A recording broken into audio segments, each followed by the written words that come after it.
নমস্কার বন্ধুরা, মণিদীপা ক্রিয়েশনে সবাইকে অনেক অনেক স্বাগত। আশা করি যে যেখান থেকেই দেখছো বন্ধুরা সবাই ভালো আছো, আর তোমাদের ভালোবাসায় আমিও ভালো আছি বন্ধুরা। তো চলো আজ দুপুরের রান্নাবান্নাগুলো তোমাদের সঙ্গে একটু শেয়ার করে নিই, কী রান্না করলাম। তো প্রথমেই দেখছো কাঁঠাল রান্নার জন্য কেটে নিচ্ছি। এটা কাটতে অনেকটা সময় লাগে, তার জন্য প্রথমে কেটে নিলাম। আর এদিকে দেখো তারপর বসিয়ে দিয়েছি উচ্ছে আলু ভাজা। আর এই সময়ে তো এগুলো খাওয়া খুবই প্রয়োজন, আর আমরা সবসময় উচ্ছে আলু ভাজাটা একটু বেশিই খাই।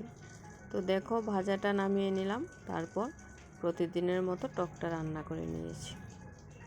ডাল ভাত যেমন রান্না করি, টক উচ্ছে ভাজা এগুলো তো আমার রুটিন প্রতিদিনই থাকে।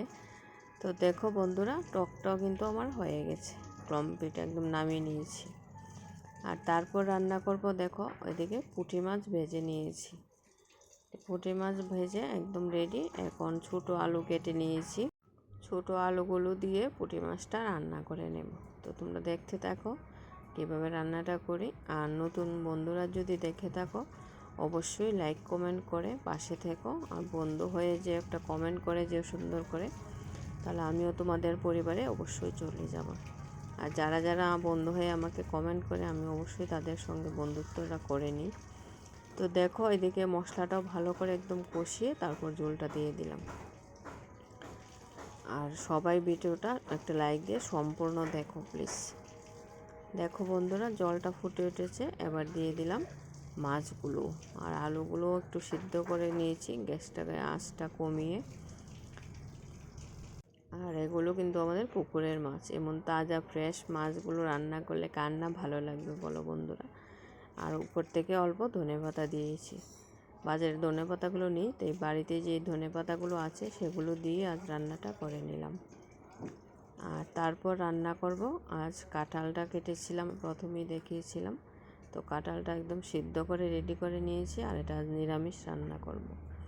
তো দেখো আলুগুলো ভাজার জন্য এদিকে বসিয়ে দিয়েছি বন্ধুরা। আলুগুলো প্রথমে ভেজে নেব, তারপর কাঁঠালটা একটু ভাজবো। তবে আজ নিরামিষ রান্না করব, তার জন্য আমি মশলাটা রেডি করে নিয়েছি বন্ধুরা। সব রকম মশলা তো দিয়েছি নিরামিষের, আর সঙ্গে কয়েকখানা বাদাম আমি পেস্ট করে নিয়েছি, একসঙ্গে মশলাটা করে নিয়েছি। যেহেতু নিরামিষ রান্না তাই ভাবলাম একটু বাদাম বেটে দিলে হয়তো খেতে টেস্টটা আরও বাড়বে।